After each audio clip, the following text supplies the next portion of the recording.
美国的海军俄亥俄号潜舰最近发生什么事情了呢？因为半年内有3名舰长被解职那最新的这个舰长被解职，原因是说他对于指挥对于他的指挥能力失去信心。而去年9月25号，第一位被解职的莱尔中校也一样那对他的指挥能力失去信心，为什么？可能有一些专家或者是有一些讯息出来，就是说这些舰长在某些场合对解放军在应对解放军的时候产生退缩的心态所以他们的指挥能力被质疑。可是呢，现在包括这个对战的这样的心态，以及武器的日新月异两边其实都在打持久战。包括您看到的对岸中国大陆的歼35，现在呢有航空迷看到了疑似出现第3架这个新照曝光了也可以看到中国大陆的航母舰载战机的最新发展。您看到的这是第3架的原型这个是疑似啦因为必须讲这些都是机密嘛，有一些航空迷拍到之后就会放在网络上面，那也让外界一窥解放军他们现在的军力的这个能力或者是他们的实力。而另外我们看到呢，中美5代战机现在都在比数量，也在比功能，也在比他们的实力那外界可以从公开讯息里头去做一个这个比对，包括中国大陆的歼20跨越300架了，它的制造的数量，可是美国的 F-35全年也在拼速度制造的能力也在加强，可是大概1年是生产150架两边其实都在抢数量，也在抢它的这个功能那另外专家就讲了，要让 F-35必须要集中更多的数量你才可以跟解放军的歼20正面对抗所以现在呢，其实也大家都在比量你的实力跟你制造武器的一些能力。而今天最新的消息全世界都在报道，就是美国可能真的要下重手了，对 TikTok 下禁令这件事情要成真了吗？中国外交部发表了一份报告，批评美国言论自由其实根本名不副实如果你把这个 TikTok 给没收或者是把它下禁令的话他就认为美国说一套做一套，简单讲就是这样。包括中国外交部发言人汪文斌就说你此举如果真的成真的话，就是强盗逻辑我们会维护我们自己的权益，看到别人有好东西，你就要把它抢过来，这就是强盗这是汪文斌的回敬。而另外我们看到呢，包括这个禁令呢极有可能会生效那 TikTok 的执行长周受资字节跳动的执行长，他在美国持续在说一些话。他说 TikTok 不会停止奋斗希望用户继续分享你的故事，就是继续上传这些短影音法案将夺走你的 TikTok。 我们知道 TikTok 对大家来说有多重要，所以他还在持续的呼吁用户要支持他们。可是我们看到美国前财政部长突然跳出来讲说我们应该揪团把它买下，这是门好生意所以呢，就有人说你根本就是要逼这个中国资金走嘛，你要来经营这样的企业。所以这个案子背后藏有收购的阴谋吗？现在看起来加拿大也要跟进咯加拿大的媒体就报道说，他们也对 TikTok 进行国安审查，如果美国完完全全封杀了 TikTok， 他们也会跟进是这个难兄难弟或者是两边会一起结盟行动。美国这段时间对于他们的舰长潜舰的舰长的解职都没有说明原因，只说对他们的指挥这不信任。那后来透露出来的讯息，有的是因为私生活不检点，例如说过度的奢华然后在军队里面享受特权，然后被检举这是一种。另外有一个相当有可能是因为福特号的航母当时在海外做这个出航的演练，因为它是美国第一艘这个电磁弹射的核动力的航母，那演练的时间超过半年以上，很有可能他对于他们的这样的一个超出半年以上的演习，他本身有不满，那也可能也因为这个原因也没有说明，只是说不信任。那现在的这个是太平洋司令部，因为原本他们2位都不是太平洋司令部的。那现在讲的是印太司令部的这位舰长被解职，所以很多人就合理的推断，他相当有可能跟解放军的潜舰可能有遭遇。然后有遭遇的时候呢，那么就胆怯了，跑掉了。那这样的情形下的话，如果是真的话，那这个事实上是蛮严肃的事情了。那也就是说，本来我们大家都认为美国的核动力潜舰应该他们是更有经验、更有作战力，但是怎么可能会被发现呢？而且怎么可能会跟解放军的潜舰有遭遇呢？那怎么可能最后呢？未战先怯？那我想这个都可能是谣言，因为怎么样我们都不会晓得，很难知道，都很难说。所以我觉得都没有证实的东西。那美国的军方也没有说明他为什么被解职啊，但他并不是自动辞职，他们是被解职。是被解职。军人被解职基本上是不名誉的，他终身就不名誉了啊，这是第一个部分。第二个，我觉得目前来讲，看起来舰载机歼35的可能性是高的，因为当时的电磁弹射的时候，那它的上面的模拟机，也就是说一般来讲，中国大陆的第3艘航母要开始准备试场，因为现在已经喷漆了嘛。那喷漆完了以后，就开始要进入海测了。是，通常它的模型的舰载机会放上去，因为要测试它的升降的问题，还有它空间的问题，跟在运作的过程中，当时就已经推断可能是歼35，因为它的模型是歼35，是它就是一个隐形的这个战机，它是可能会替代这个歼15。原本他们的华跃式的这个舰载机是歼15。那现在看起来应该是歼35，那很有可能，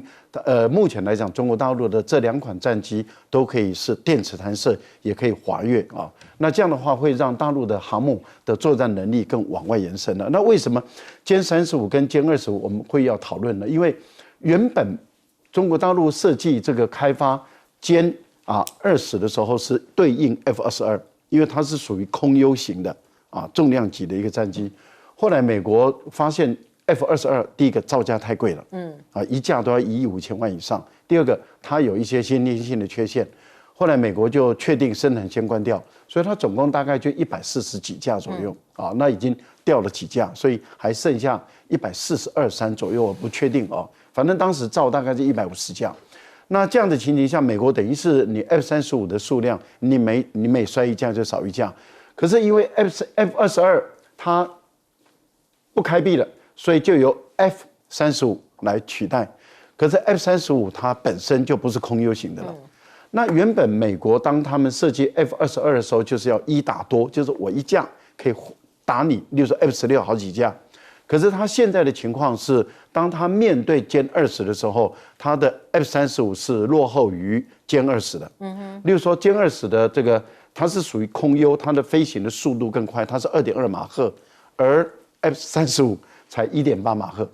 一个可以飞得比你高，飞得比你快，然后看得比你远，然后载弹量比你大，然后作战半径可以到1380公里的一个战机，比你只能到800到1000公里的战机，它明显的具有各种优势。那所以后来美国的军事专家就发现说，他们这样子的话，变成只能够多打1，以前是1打多，现在变成是多打1。那这样的情形对美国的空军负担就很重。为什么？第一个，你要生产更多的战机；第二个，你要更多的飞行员；第三个，在这个有限的空域中，你必须要更多的数量的战机来对这个中国大陆的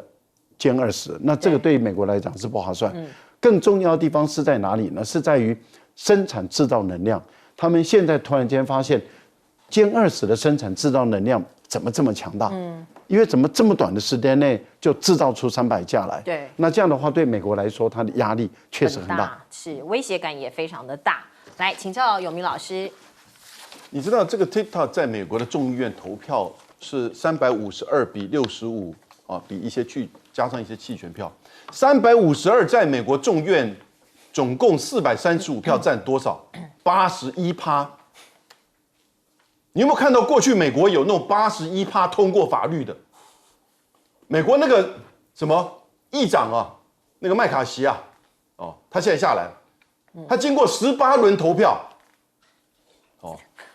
结果一个这样子的否决 TikTok 要他卖掉，变成美国公司81%，这么简单的过，那在委员会还是50%比0。各位，我告诉你一个。为什么美国的这些政治人物背后当然是有他的金主，有他的媒体大亨，有这些他的主要的这些华尔街，还有犹太集团，你大概都这2天听说过。这样子的一个81%的比例，要求要把这个 TikTok 给解决掉，变成一个美国公司。它能不能变成美国公司，那另外一回事。我告诉你一个秘密，这关键是什么？因为他们害怕了。TikTok 呈现的是告诉你一个美国不可说的秘密，那就是一个阶级社会，它的上层统治其实是对它的这个上游阶层太有利了，不管是政治、经济、薪资、影响力、文化、话语权，连媒体都是如此，娱乐亦复如此。这个上层统治在整个西方，那对整个国际的统治也是如此。但是 TikTok 为什么会挑战他们的利益 ？TikTok 1.7亿都是年轻人，700万个小 business 小企业，所以挑战大企业的利润，挑战主流媒体的话语权。有一个 CNN 访问这个 TikTok 的这个就是带货的黑人女性，她说，如果 TikTok 变成一个美国公司会怎么样？她说，那我们会不敢讲话，我们会自我设限。这个反而不是美国的这种精神了，这个怎么回事？就是因为它是一个海外公司，所以呢，他觉得说这个上层这个社会他不会去控制它，他不会去检视它，因此他整个颠覆了美国以这种上层控制的这种资本主义的阶级社会，这才是真正这些上层阶级害怕的。它可能出现在华尔街的这些投资。它可能出现在犹太集团，当然不太愿意让你知道在加沙地区的发生的事实。美国年轻人最喜欢的媒体叫 VOX， 去年年底就说 ，TikTok 上面没有在扭曲或带任何的假新闻有关于巴勒斯坦，它只不过是让它更完整的呈现，对不对？这是美国的主流媒体年轻人喜欢的，所以我觉得其实这个深层政府在美国真的害怕了。而且加拿大也害怕，反正美国第51州嘛，所以这个深层政府从华盛顿、华尔街、犹太集团到媒体大亨，都怕这个1.7亿的 TikTok， 他们能够随便的交流他们自己的，就是说意见，展现真正的直接的言论跟人道的关怀，然后呢，挑战美国现在最深层掌控美国跟全世界的。这种上层阶级，我觉得这个是一个美国最害怕的地方，所以这可能是背后最大的原因。来，永平姐，除了杨永明老师讲的这个部分了哈，我认为还有一个比较浅显的原因啦，就是被那个美国的前财政部长这个米努钦吃了诚实豆沙包，他是川普时代的财政部长，他眼睛看到两眼放光的叫做 dollar sign 啦，看到钱呐。因为大家要知道这个法案的精神它并不是说我要关 TikTok 它不是说我要完全排除你这个草根运动挑战我们的精英阶级他要的是什么？他要的是呢，你跟中国母公司切断。你卖给美国，你变成一个纯美国公司。那纯美国公司以后，其实美国是真的被谁统治？美国自己的媒体、主流媒体自己都常常讥讽的做分析。美国是被华尔街统治的嘛？美国是 Wall Street 的这些人在炒作资本经济的人在统治的嘛？那他们看到 TikTok， 他们是看到 dollar sign， 他们是看到说，如果它变成了一个美国公司的话，那它可能有机会会超越 Facebook， 会超越美国那种大咖的那个媒体，它变成了一个非常非常重要的新的苹果型的这种 icon 型的一个大公司，而那个时候他们认为没有国安风险，因为掌控者是美国人。好，那问题就来了。那么请问这个中国的 TikTok 的这个负责体系这个字节跳动，他们要采取什么态度？他现在是新加坡公司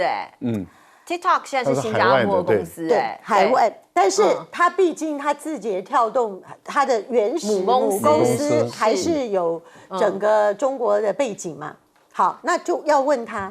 他是要屈服，被你美国说你不卖掉，不变成美国公司，你就宁可放弃美国市场，你就不要上架呢？还是说你就屈服，你就卖给美国，你就变美国公司？我这边讲了啊，说实在的，这些人呢，如果他们因为中国大陆还是他最主要的最大市场，那其实印度已经进 TikTok 了耶，可是问题是有没有让 TikTok 更难活？没有啊。TikTok 还是继续活得好好的啊。那很简单啊，第一个，他只要继续的在中国大陆能活着，他第一个他应该跟美国一直对抗。第二个呢，他就继续去开发其他的啊，其他国家，因为现在譬如说他已经受到被以色列压迫的这个巴勒斯坦的中东各国的人都很喜欢，他还有非洲市场，还有很多其他市场可以拓展啊。那我觉得他应该跟美国对抗到底，因为他在未来即使跟美国打官司，他也不见得会输。所以你认为他应该放弃美国市场？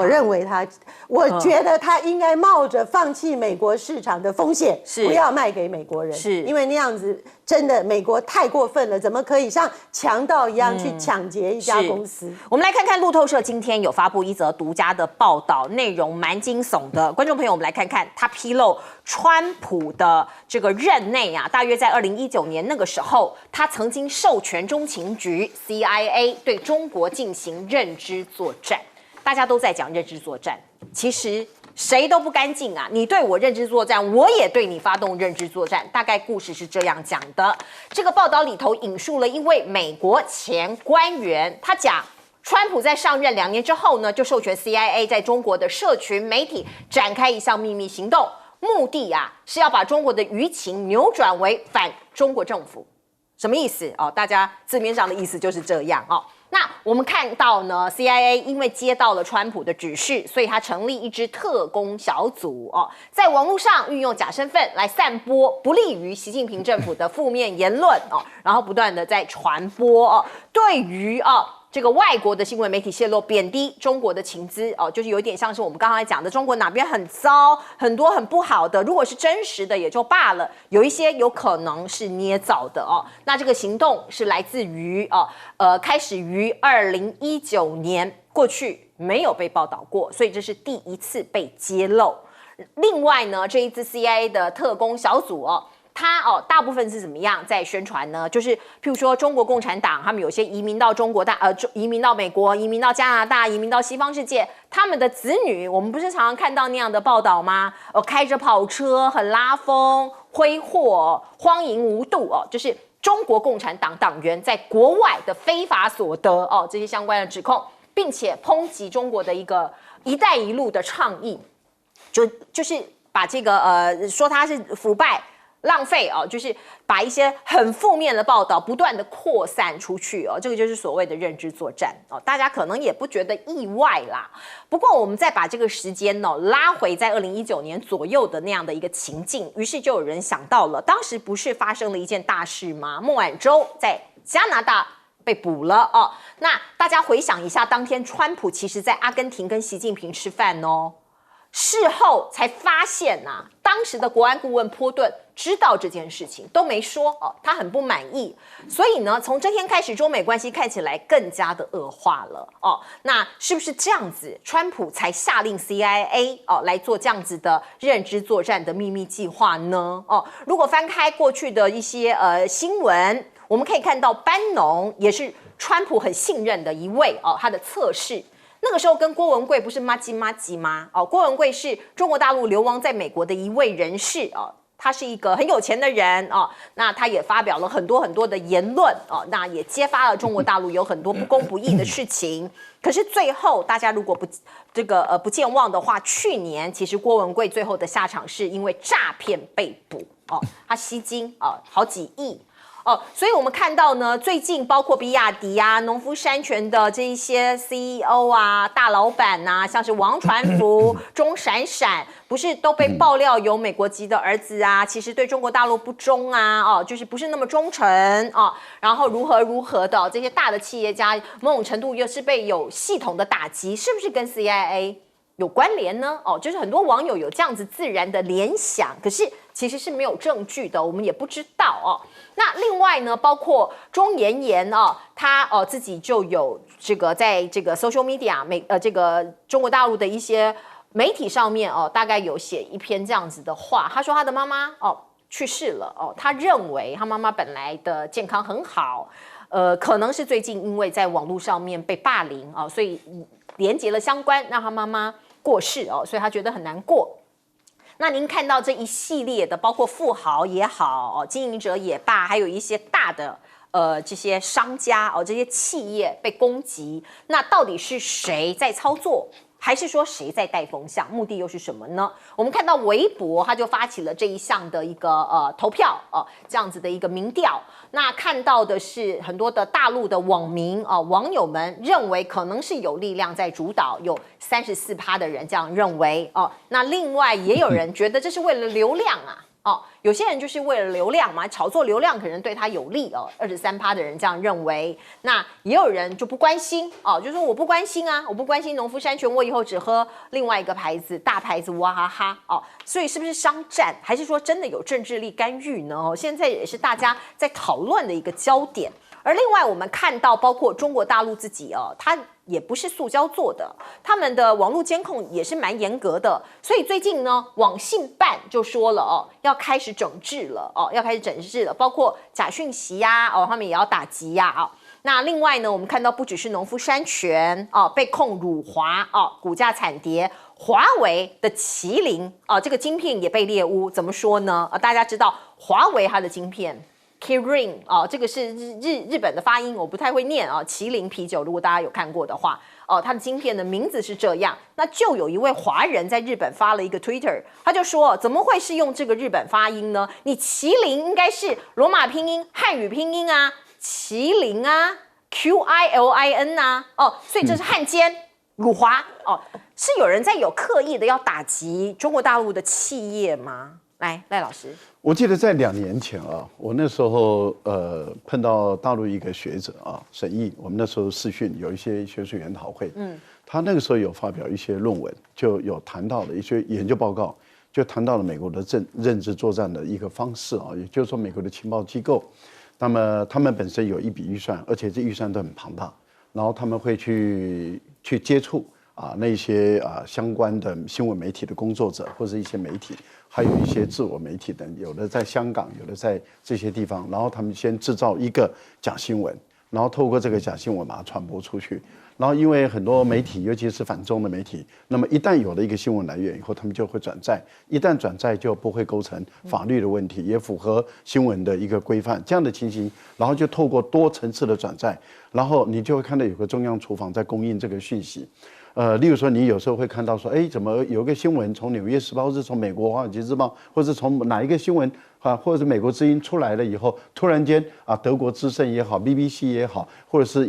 法国的国家广播公司，都同步的全部都转载出来。这代表什么？有一个黑手在后面有在操控。结果路透社的这个报道里面就证实了，原来这个黑手就是当时沈毅在研究的时候认为就是美国的 CIA 他们在做的，那现在被证实了。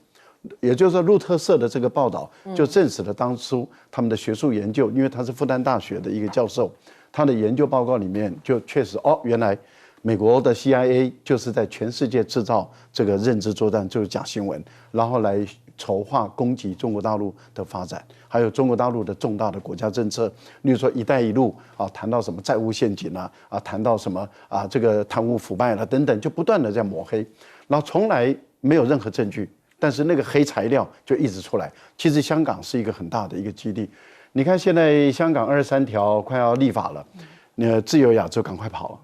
而且他们可能会跑到台湾来。他其实这些工作人员，我高度怀疑，他们很有可能就是一些外围组织，要不就是到台湾。美国情报人员一撤退以后，他们都撤到台湾来，所以台湾你会看到突然间来了很多美国人。那美国人里面有一些就是 CIA 的工作人员，那么他们在 AIT 工作，有些可能就是美国的大兵，但是大部分很多的情报人员就渗透在台湾，等待，那么从台湾这边去接触一些人。所以我在这边奉劝我们台湾的朋友你小心，如果有一些美国人跟你接触，要你到大陆去帮他收集一些资讯，千万可不要这样做，因为你相当有可能会危险，会有风险，因为他们从台湾来做大陆的情报，那一定是要透过台湾人，他们要养县民，然后把台湾的人那么放进去以后去收集。我觉得这点要特别留意。目前我们留意到的一个讯息就是说，农夫山泉深被攻击，大家就开始有感觉到有黑手，他是首富，他转生物科技，美国把他打掉。王传福、比亚迪，目前全世界最有竞争力的，要把它打掉。这个就是华为了。那这个华为一看，很明显的已经到第3步以后就失败了，因为很多人就发现你们在那只黑手在炒作，打的都是中国大陆最顶级的、最优秀的这些企业。来进一下广告。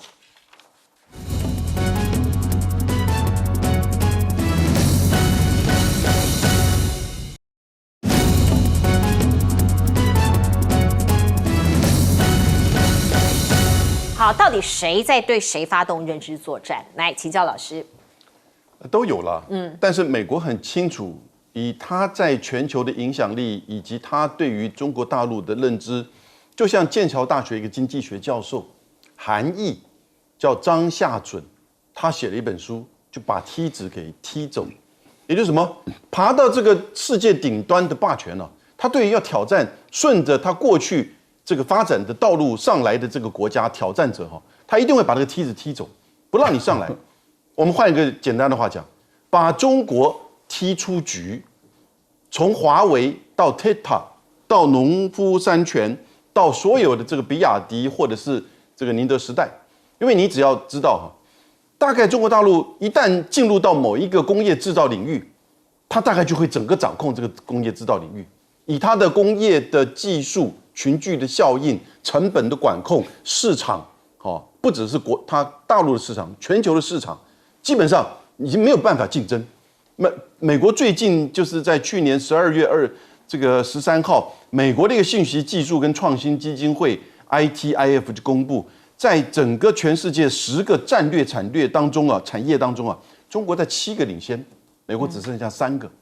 所以你看，最近他把那个就是那个药名那个药学名药也把它赶出去。是。那之前的那个药，那个美国的 BIO 的主席事实上是支持，他觉得说这个中美合作的事实上是对美国是太有利、大有利。但是呢，美国的政府不支持，把他换一个这个执行长，那就赶快把他给赶出去。所以把中国踢出局，你就看到不只是认知作战，我们看到很多的媒体德国、法国、日本，这个英国这些媒体，有些还是官方的，对不对？都每天你现在打开看着他们谈中国的东西，哪有一个是正面的？哪有一个在谈任何这个中国里面发生的是怎么样的任何的事情，对不对？通通都是基本上中国经济见顶，然后呢，这个香港的这个民主问题，然后呢，台海战争即将来临，通通是这边，我们这边有配合的那个王什么川呢？对不对？李什么浩啊？是不是？那这个当然也有这希望，这个我们变成美日加这样子一个集团里面，但就真的搞不清楚。是我们台湾不要这样混在这个里面。其实这个是一个最大的中美之间的这个竞争对抗正在展开。大家要保持头脑清醒啊！来进一下广告。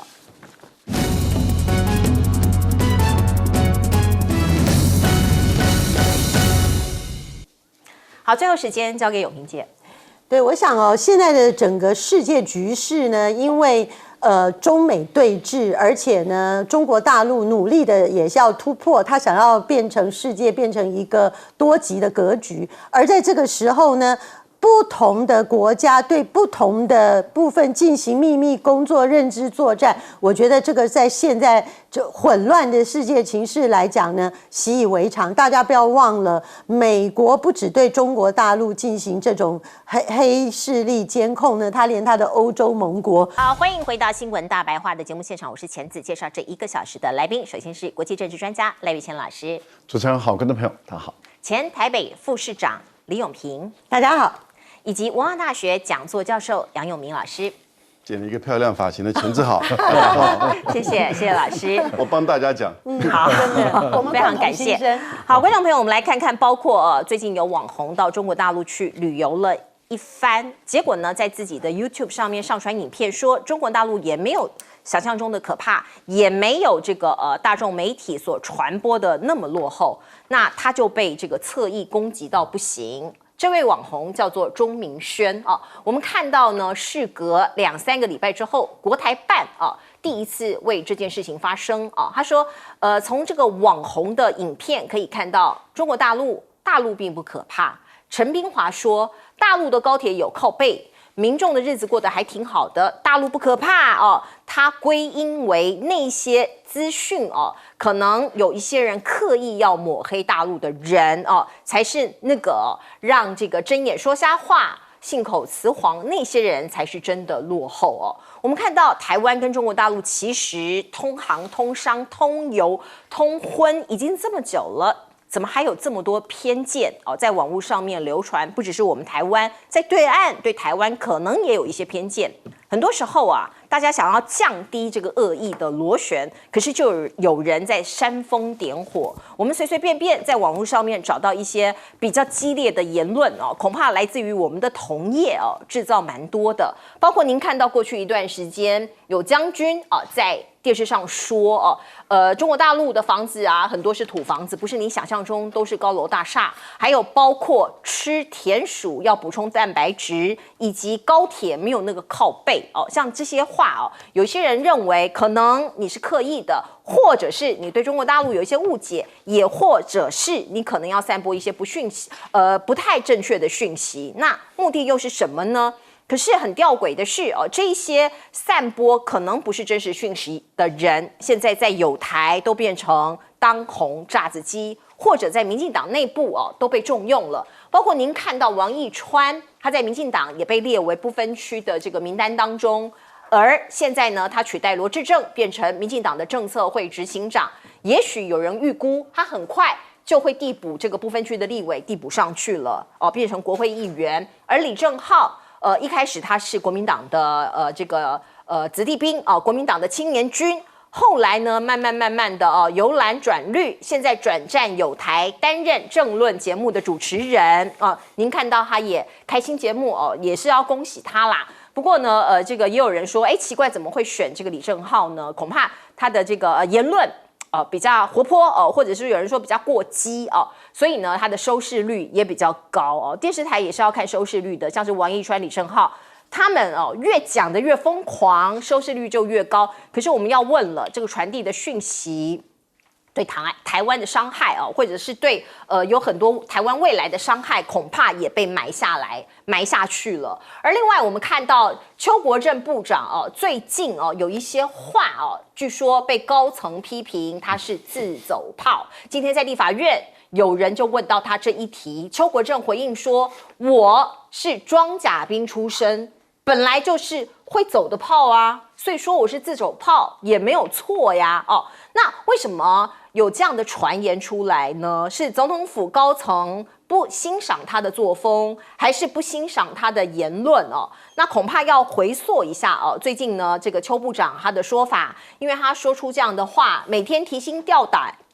睡不好。那这个对两岸情势的判断跟国安局局长蔡明彦有很大的反差，因为毕竟这个情报系统就说了，没有看到紧张情势升高，讲的是两岸嘛所以我们的国防部部长跟我们的国安局局长对两岸的情势的这个判断差这么多所以到底谁是正确的，谁是不正确的呢？民众其实也看不懂。而另外呢，美军会不会在紧要关头协防台湾？这过去几年已经谈了很久了，也有很多的民调出炉。可是我们看看邱部长的意见。他说乐见啦，如果人家要来帮我们，可是你不能完全指望他邱国正讲，两岸开战后外来力量支援，国军对此没有任何军演，自己的国家要自己救，国军的任务是保护国家，不仰赖任何外援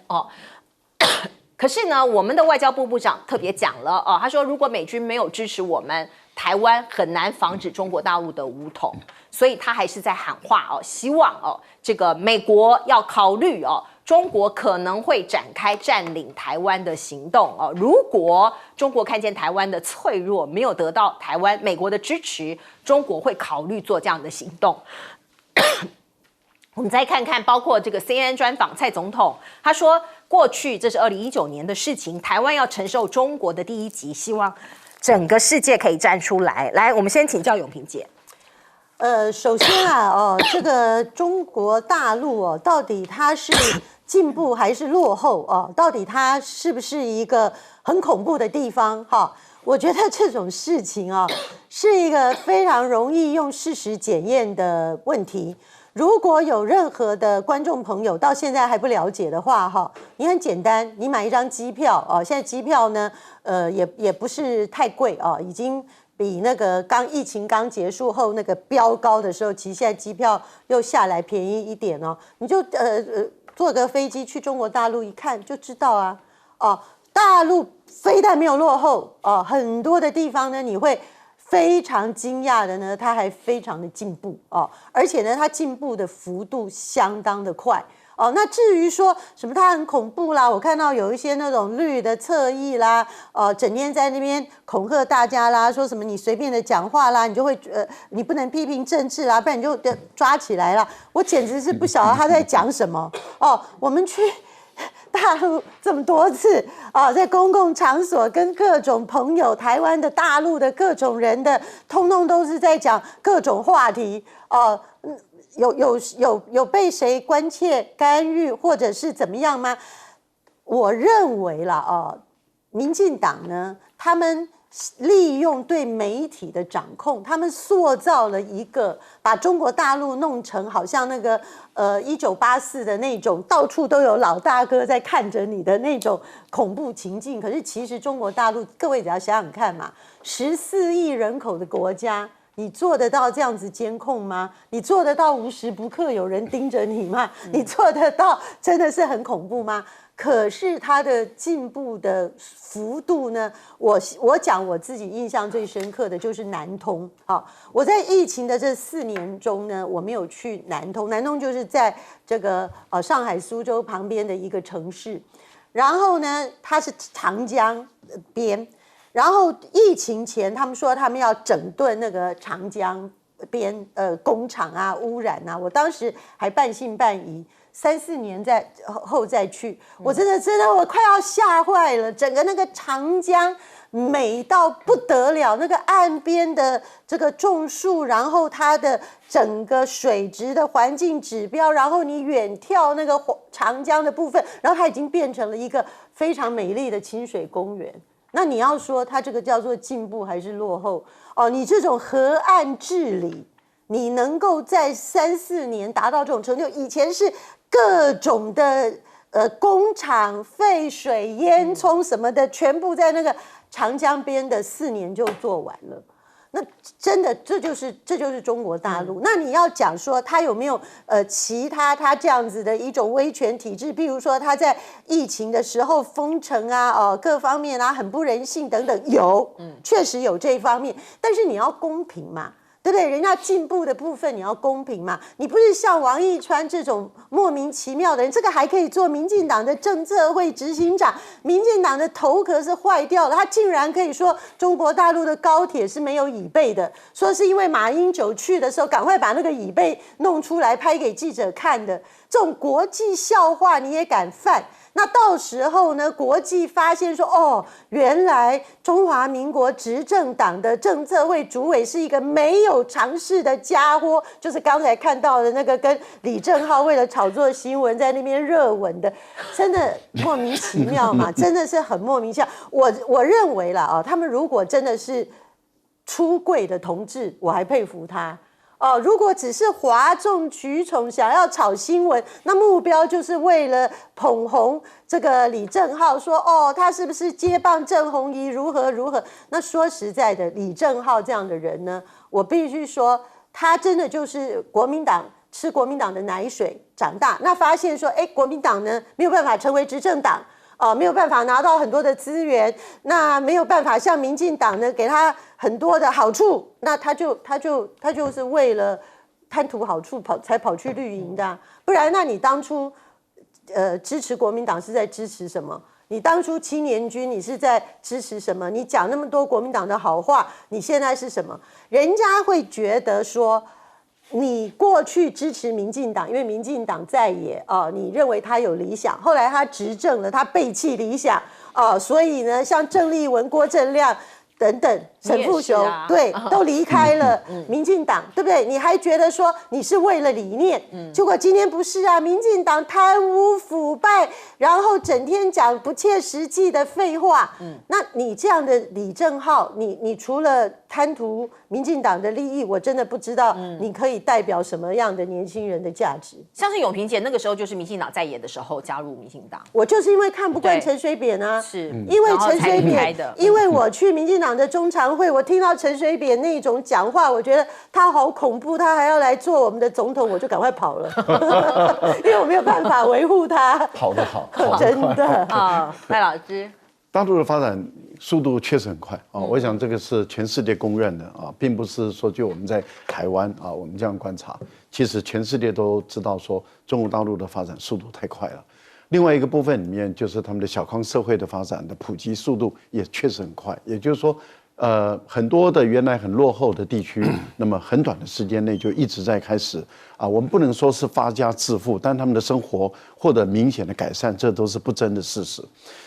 他们的1、2线的城市那他们的发展速度超过台湾的各大型的城市，我想这个也都是事实。也就是说，他们的1、2线城市的现代化、智能化，还有就是公园化、优美化、绿化这个部分，其实去过大陆人或者在大陆生活的人，其实都看得很明白，也都知道说他们的生活环境、空气品质，还有就是说整个绿批，就是绿色的植批的这个覆盖面积，事实上是越来越大。一般来讲，他们的大城市的绿色的覆盖面积大概都在3成左右，有的可以到4成，我们台湾都还没有到3成这么多所以我觉得我们台湾应该要去看看大陆在这段时间内为什么会进步这么的快，他们的绿色的这种覆盖率会这么的大，那他们怎么做到的？我觉得我们台湾是可以学习的嘛。例如说我们的城市公园确实是不够多嘛。我们的城市的这些树的的种植也都不够多。其实我们可以学大陆的成功的地方，我们来学。以前是他们学我们，现在我们来学他们，我觉得又有什么关系呢？那么本来就是像你好的我学，我好的你学，我们就这样一起成长是好事情。所以民进党内故意要把大陆贬低，那这只能凸显他们自己的无知，而且只能凸显他们自己的可笑。为什么说他们无知又可笑呢？他们自己也都知道他讲的是谎话，他自己也都知道，怎么可能一个太空站建立了起来，高铁可以自己建造起来，而且是全世界高铁运用量最大的，连靠背都不装。高铁可以自己研究、自己发展、自己建设，然后说一个车子不给他加一个靠背，这个是已经脱离常识太远了。但是他为什么要这样讲？因为很多绿营的人，他内心里面的这种痛苦，就是说知道大陆发展的比台湾好，他内心里面的痛苦，然后他就为他鸦片，然后他们就当阿 Q， 就觉得挺爽的，这样就好了。然后大家笑一笑，就觉得说，哎呀，大陆好差好差。其实内心里面知道说他们太强大了，吓死人了。隐形飞机发展起来，C919发展起来的，卫星北斗建立起来的，太空站建立起来的，所有的太阳能板，他们占领全世界80%到90%，电动车不得了，电瓶几乎都是大陆的天下。一讲到大陆各种科技发展，他们已经觉得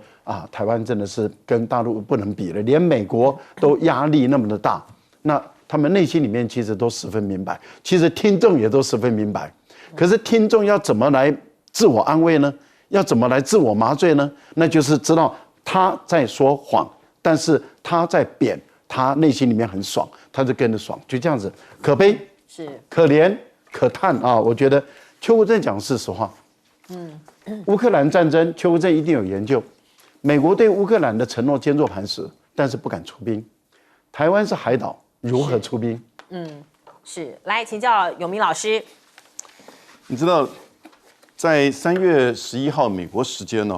美国的明年度2025年的财政预算，也就是国家预算把陆军的这个绿扁帽特种部队，国务院编了1亿，国防部编了5亿，常驻台湾。这是美国在预算上面第一次这么做，公开的用一个预算来去支持美国陆军的绿扁帽特种部队。这民进党喜欢呢，又绿又扁，对不对？然后呢，可是呢，这个是我们过去其实大概都知道的。这几年来啊，美国有一些军人在台湾帮忙训练，从常备部队到后备部队，那甚至从三芝地区，然后呢到澎湖地区，最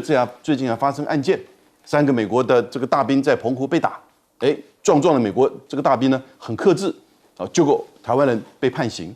这样子的一个事情，第一次被列在所谓的美国的财政预算的这个里面各位，这个就表示什么？就等于是用预算的方式来用军队常驻台湾，虽然目前大概只有几十位，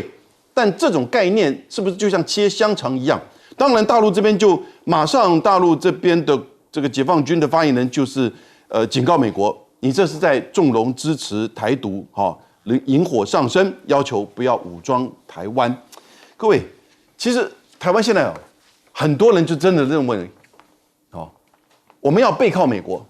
可是不知道，其实你真的一步一步的在乌克兰化。那个时候，在2022年之前，